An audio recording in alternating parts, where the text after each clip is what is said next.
Construire une route, c'est bien. Sensibiliser les populations sur les impacts d'une telle réalisation, c'est encore mieux.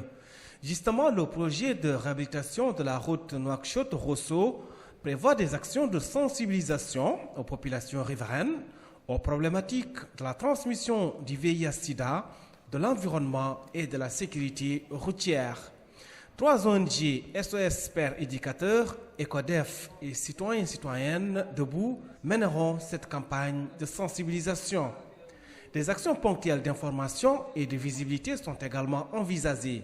Le lancement hier à Rosso des activités de sensibilisation des populations riveraines sur les impacts de la réhabilitation de cette route s'inscrit dans ce cadre. Souvent on pense que construire une route, c'est une affaire de grosses machines, du concassage, mais ce n'est pas que ça.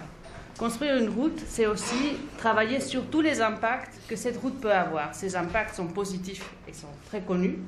Il va y avoir un développement économique, il va y avoir une lutte contre la pauvreté, mais il y a aussi des impacts qui peuvent être négatifs. C'est les impacts vis-à-vis de l'environnement, c'est les impacts vis-à-vis de la circulation qui va augmenter, et donc la possibilité d'avoir de plus en plus d'accidents, et donc les dégâts qui ont été mentionnés par M. Sarr. C'est aussi une plus grande mobilité des personnes, et donc des risques accrus avec des maladies comme le VIH-Sida. Certes, la réhabilitation de cette route représente une importante contribution à la modernisation des infrastructures routières, mais la santé et la sécurité des populations sont plus que jamais primordiales. Comme vous le savez, la route Nouakchott-Rosso est en cours de réhabilitation et ça peut engendrer des conséquences environnementales, des conséquences en matière de la santé, des conséquences surtout en matière de la sécurité routière.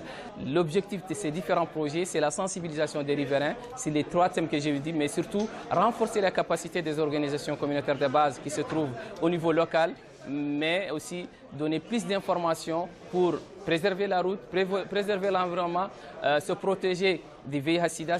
Ainsi, dans la perspective de la réalisation d'un pont sur le fleuve Sénégal, la route Nouakchott-Rosso permettrait de relier Dakar à Casablanca.